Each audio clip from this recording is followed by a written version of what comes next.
Olá, querido irmão, querida irmã, você que nos acompanha nesse momento, pelas ondas da Rádio Comunidade FM de Bom Sucesso, pela web Rádio Nossa Mãe de Birité. Sou o Padre Frei Inácio José, pároco da paróquia de Nossa Senhora das Mercês, Arquidiocese de Belo Horizonte, doutorando em Teologia Bíblica pela FAGE, Faculdade Jesuíta de Filosofia e Teologia. Seja bem-vindo ao nosso programa Pão da Palavra, no qual nós meditamos a Palavra de Deus. Estamos celebrando o 12º domingo do tempo comum. Se você está passando aqui pela primeira vez, então se inscreva no canal, deixe a sua curtida, comente esse vídeo e compartilhe com todos aqueles que gostam de meditar a palavra de Deus. Nós temos nesse 12º domingo do tempo comum, Zacarias capítulo 12, Gálatas capítulo 3 e Lucas capítulo 9. Essas passagenzinhas aí para a nossa meditação e nossa oração. Então vamos meditar com alegria a santa palavra de Deus.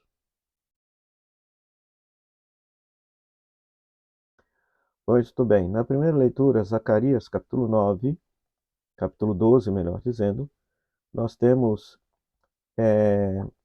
essa profecia de Zacarias falando que a monarquia, a casa de Davi e o povo geral de Jerusalém haverão de se arrepender, de se converter, ao olharem para uma figura misteriosa e chorarem a perda desta figura misteriosa, né? E ao olharem para esta figura misteriosa, haverá uma fonte acessível, ou seja, uma fonte de água que haverá de purificar tanto a monarquia, casa de Davi, e os habitantes de Jerusalém. Muito provavelmente, o profeta está se referindo a esta figura misteriosa, a qual se fala que o profeta Zacarias, muito provavelmente se refere ao próprio Deus, que, uma vez que a monarquia, casa de Davi, e o povo de modo geral, habitantes de Jerusalém, praticaram a idolatria, então eles olharão para o Deus de Israel, ao qual perderam a aliança, e se arrependerão dos pecados que eles cometeram e que os fizeram padecer o exílio. Ok? Então, muito provavelmente, esse seria o sentido original do texto. Mas os evangelistas fazem uma leitura tipológica do texto. Ou seja, eles consideram que o Antigo Testamento é uma figura cuja plenitude se encontra na pessoa de Jesus Cristo. Então, inspirado neste texto, os evangelistas vão entender que estes que eles feriram de morte, que chorarão como se tivessem perdido um filho único ou um primogênito, se trata do próprio Jesus Cristo, Jesus, o Messias enviado ao povo de Israel e que foi rejeitado, né? E é muito interessante porque, inclusive, não sei se você se recorda que no Evangelho de João é o único evangelho que fala que do lado de Jesus jorra uma fonte de água depois que Jesus morre, sai sangue e água. Muito provavelmente está inspirado aqui em Zacarias 13:1, né? Dessa fonte acessível que ao olharem para aquele que eles transpassaram, olharem para aqueles que, que foram feridos de morte, Jesus Cristo, né? O olhar para o sacrifício de Cristo faz com que a pessoa se converta, faz com que a pessoa mude de vida, né?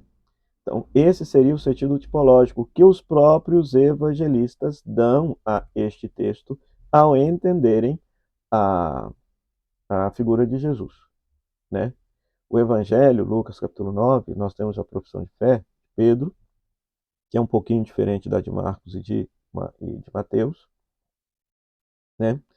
A cena é basicamente a mesma, né? Jesus pergunta o que o povo acha que ele é, então, na cabeça do povo, Jesus é um profeta, tipo João Batista, Elias, né?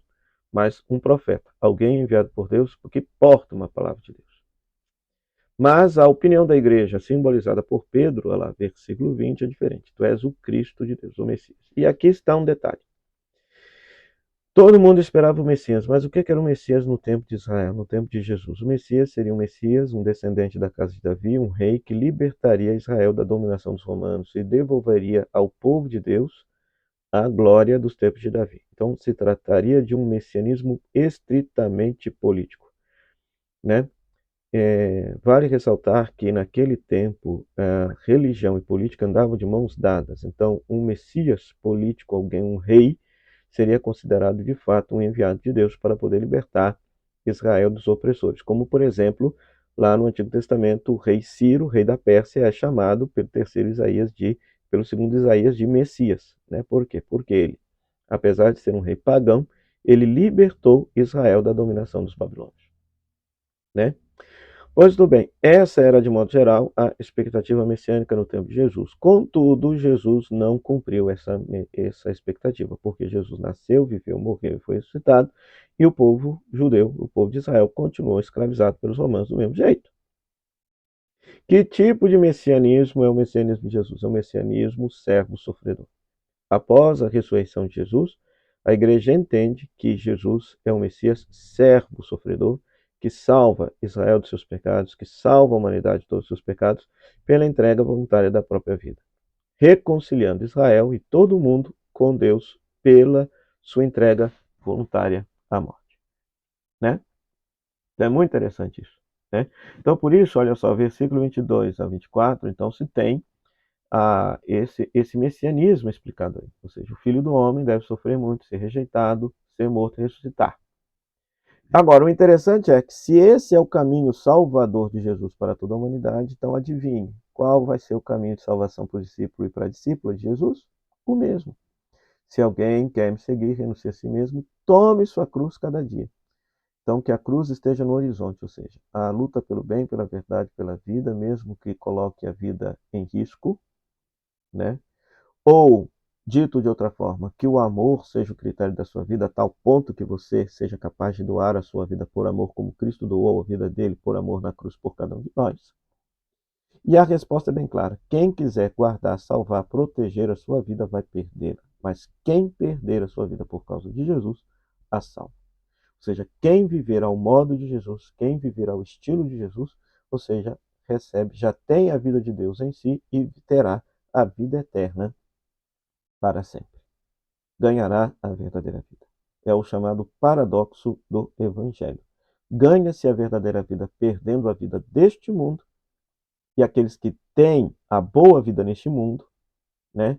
Ou seja, correm o sério risco de perder a vida eterna. Então não tem outro caminho para o céu senão o caminho da cruz, o caminho do serviço e da doação da própria vida por amor. Esse é o caminho messiânico de Jesus. Vale ressaltar que o tempo comum, então, nos coloca diante do comum da vida de Jesus, do cotidiano da vida de Jesus. Então, a gente contempla a vida concreta de Jesus para aprender com ele a viver e a edificar o reinado de Deus entre nós. Então, a grande lição do evangelho de hoje é: quer edificar o reino ao modo de Jesus, quer assumir um caminho de salvação, um caminho messiânico como foi o de Jesus, é o caminho da cruz, é o caminho da doação voluntária da própria vida por amor, sobretudo aqueles que mais sofrem. Já a segunda leitura, Gálatas capítulo 3, então, em primeiro lugar, quem são os Gálatas? É uma comunidade pagã, fundada por Paulo. A Galácia fica ali na região dos celtas, ali, né? Uma região céltica ali na Europa, né? E ele está dizendo, ó, vós todos sois filhos de Deus pela fé em Jesus Cristo. Então, se vocês foram batizados em Cristo, vos revestistes de Cristo. Então, não vale mais ser judeu, nem grego, nem escravo, nem livre, nem homem, nem mulher. Então, primeira coisa, revestir-se de Cristo. O verbo revestir aqui é um verbo da arte, é o verbo do contracenar. Cada verbo tem um aspecto, vamos dizer assim, semântico.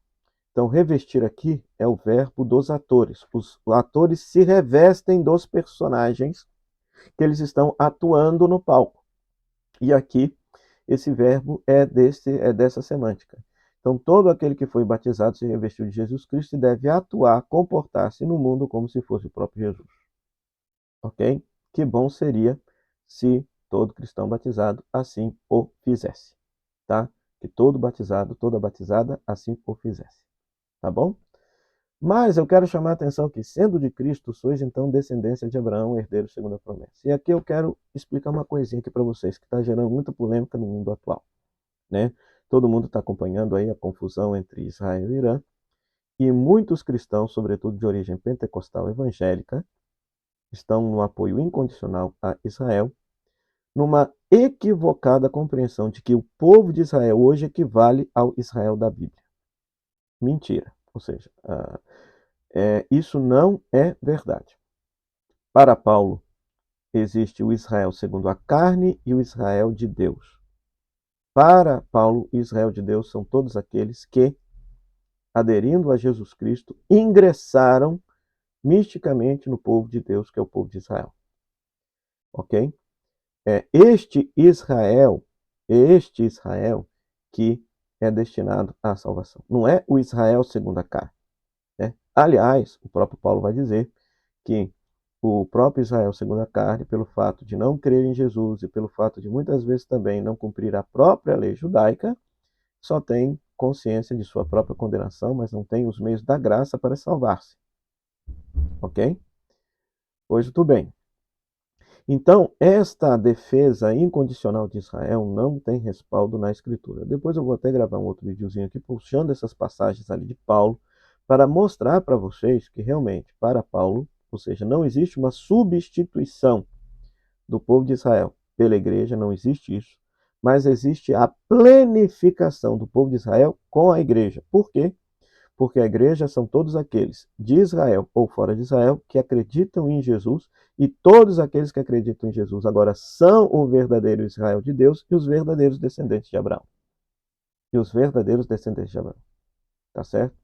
Então, quando o povo sai por aí defendendo Israel a todo custo e dizendo, pasmem, dizendo que Israel é cristão, ou seja, eles estão completamente equivocados, porque hoje o povo de Israel é uma nação liberal, democrática, uma grande parcela da população não professa fé nenhuma, e aqueles que professam a fé, em sua grande parte, são judeus, ortodoxos, etc., que não acreditam que Jesus seja o Messias.